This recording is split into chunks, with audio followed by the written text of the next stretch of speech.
Have you heard about the Grimaldi's pizza story?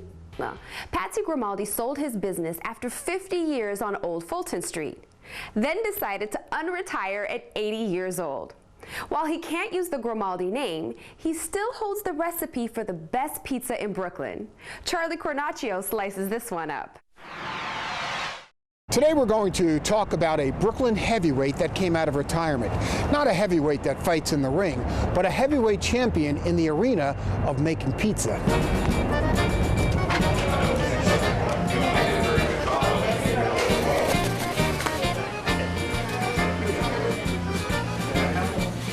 Pizza has been a fan favorite in America since the early 1900s. And there's been an explosion of pizza joints in the last decade, but lost in the flurry of many of the new establishments is the art and tradition of what made pizza so popular to begin with.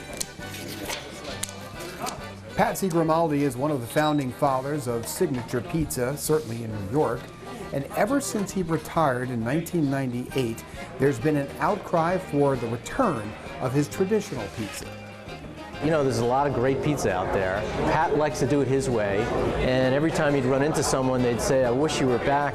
You know, we really haven't had great pizza since you retired, and we'd love to see you doing it again." And after so many of those requests, the Grimaldis decided that they really did miss the business, and they wanted to come back and redefine Pat's legacy. Patsy answered the bell and came out of retirement with the help of his business partner, Matt Grogan. What we're really trying to do is redefine Patsy Grimaldi's legacy and also redefine what traditional New York pizza is. But what we wanted to do was get back to basics and present a great pizza the way it was made 100 years ago when it was first introduced in the United States. So how did the pie make its mark in the U.S.? For the answer, we go back in time. Pizza made its first appearance in the United States with the arrival of the Italian immigrants in the late 19th century. How you doing?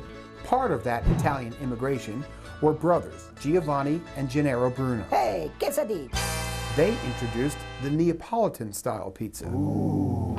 Pizza was sold on the streets until Gennaro Lombardi opened a grocery store in 1897. He quickly found out that pizza was his best seller, and the first pizzeria in America was established. The price of pizza was 5 cents, but since many people could not afford the cost of a whole pie, they would instead say how much they could pay. I only have a 1 penny. And they were given a portion of a pie corresponding to the amount offered. Here, 1 penny is worth of my fine pizza. And the slice was born. Yeah, give me a slice. So now back in present day, pizza is no longer 5 cents a pie, but it is still made here with tradition and care by the master. It's in his blood. He's been doing it for over 50 years, and I would say he's probably the one pizzaiola that many people can name. And that brings us to the big question, the name.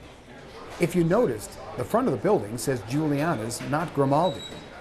That's because when Patsy retired about 15 years ago, he sold the business, and included in the deal was the rights to the name Grimaldi. So here's where it gets a little awkward. Frank Scioli, the buyer of Grimaldi's 10 years ago, moved out of this location to a bigger facility right next door, with Patsy's name prominently displayed. Meanwhile, Patsy was able to resecure his old establishment, but wasn't allowed to call it Grimaldi, so he opened up under his mother's name, Juliana. And while Scioli took the name with him when he moved next door, he left one of the most important components responsible for the taste and consistency of Patsy's pizza, the coal oven. And that was key. Coal burns at a much higher temperature than wood or gas.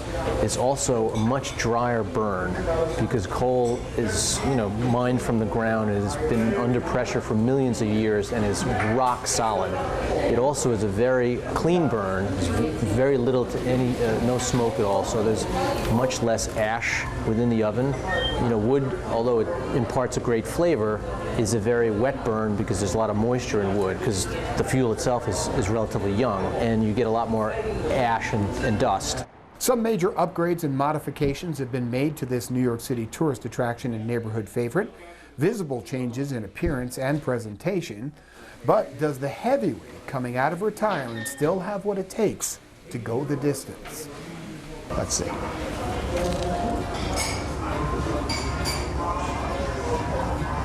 It is exactly the same as it's been for maybe the last 80 years.